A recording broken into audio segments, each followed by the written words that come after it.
That's how you're on a music scene. You know, fuck those people. The scene's dead without me. Matter of fact.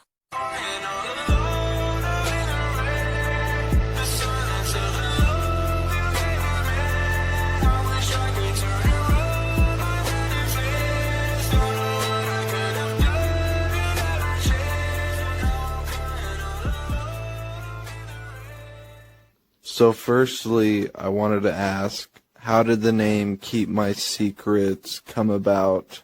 I just kind of came up with it randomly. It sounded cool to me, and I thought doing it in all caps in those spaces was kind of cool.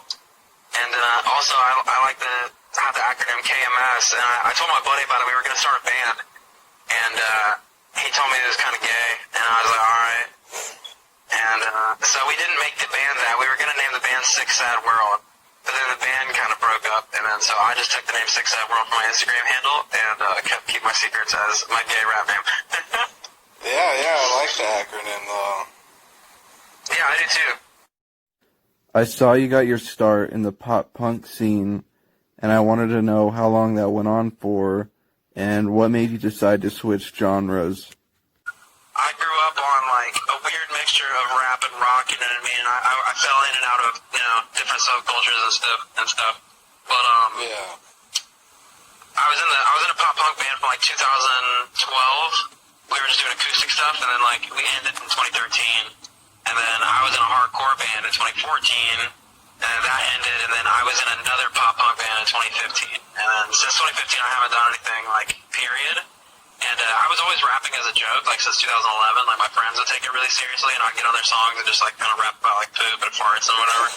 And I was like, if I ever decide to take this seriously, I wanted to be, like, really high quality.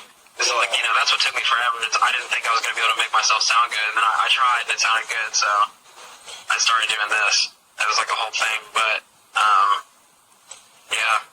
Yeah, hell yeah. What made me switch genre? It wasn't even, like, a genre thing. I always loved this genre of music.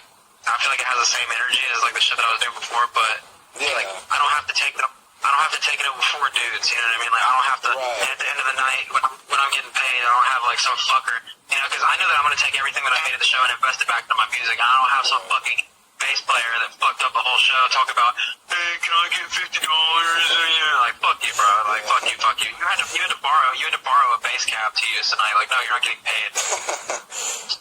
It's cool just being like my own dude, doing my own shit. So like if it works out, you know that it's all me that made it work. And if I fail, then it's all me that made it fail. So yeah, exactly. I'm cool with either way. You have a great singing voice, and I was wondering if this came naturally, or if this is something you had to practice.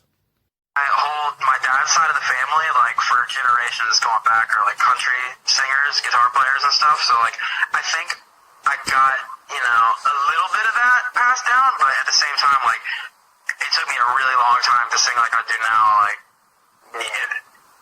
even when I was in a pop-punk band, like, it was, like, cringy. I think it was, you know, a lot of people thought it was really good, but, you know, I thought it was pretty good. Shit that doesn't age well to you, you know what I mean? Right. You know what you're capable of. And it's weird to look back at shit and be like, oh, man.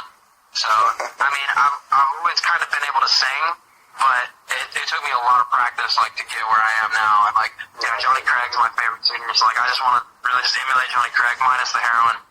Right, yeah.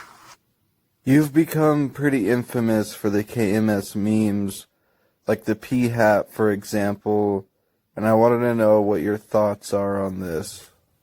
I think it's fucking hilarious. I love that a whole army of people just made memes about me peeing on this fucking poor girl's hat.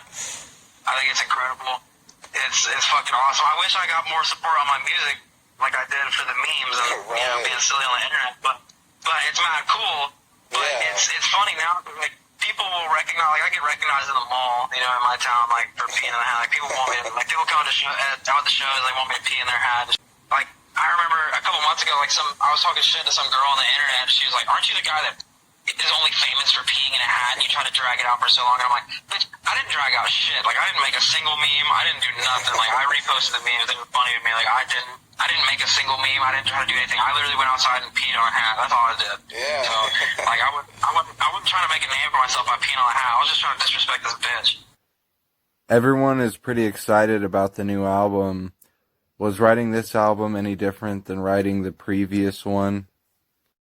No, it was the same setup. I do everything in my bedroom. You know what I mean? So Right. I recorded everything in my bedroom on this new album, Lovesick, like I did the last one. I just definitely think this is a lot more mature, and I think it flows a lot better. And I think like the songwriting is just a lot better, and the quality, production quality is just tenfold what it was on the first record. Yeah, it's really good. Sounds good. Thank you. Appreciate you. Thank you so much. Personally, how would you describe your sound? I would say R and Bleed. I'd say The Weeknd, White Boy Weekend, The Weekday. I definitely don't think I sound like Lil Peep. People like to throw me in that. It's either Post Malone, Juice WRLD, or Lil Peep, and like I don't hear either of those dudes. Like I don't hear any of them in my shit. Like I don't listen to emo rap. Like I don't. Yeah, I'm not into that shit. So Yeah. whatever. But I R and Bleed. That's what I hear. Yeah, that's a good one, yeah. For sure. Who are your major influences you think had the most impact on your sound? Like Johnny Craig, like just his vocal styling, not his personal behaviors. Right. Johnny Craig, Gerard Way from My Chemical Romance, Meatloaf, I think 50 Meatloaf. Cent, Slim Duncan, Waka Flocka, all that old Brick Squad shit, like that definitely pushed me. The Weeknd, I don't know, Queequeg Collins. Yeah. What's your favorite song to perform live, and where is your favorite place you've ever performed?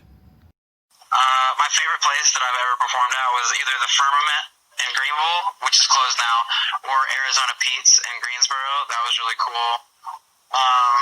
My favorite song to perform live is probably either Crying in the Rain or Vampires. That's my shit, because people know it, so it's fun to be a pop punk guy and point the mic at the crowd and have them hear like sing words back. It's not cool. Definitely.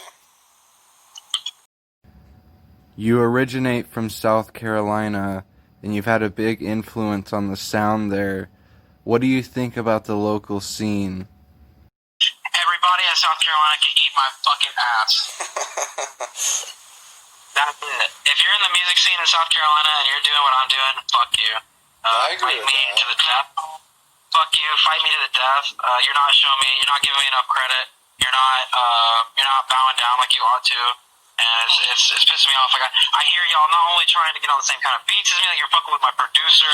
Like y'all are trying. Y'all like, bro, like y'all wear trip jeans. Like y'all are 30 years old and you just started wearing trip jeans. Like, bro, you're 30 years old. You're painting your nails. Like, bro, come on now. Like, don't do this to me right now. Like, don't do this to me, bro.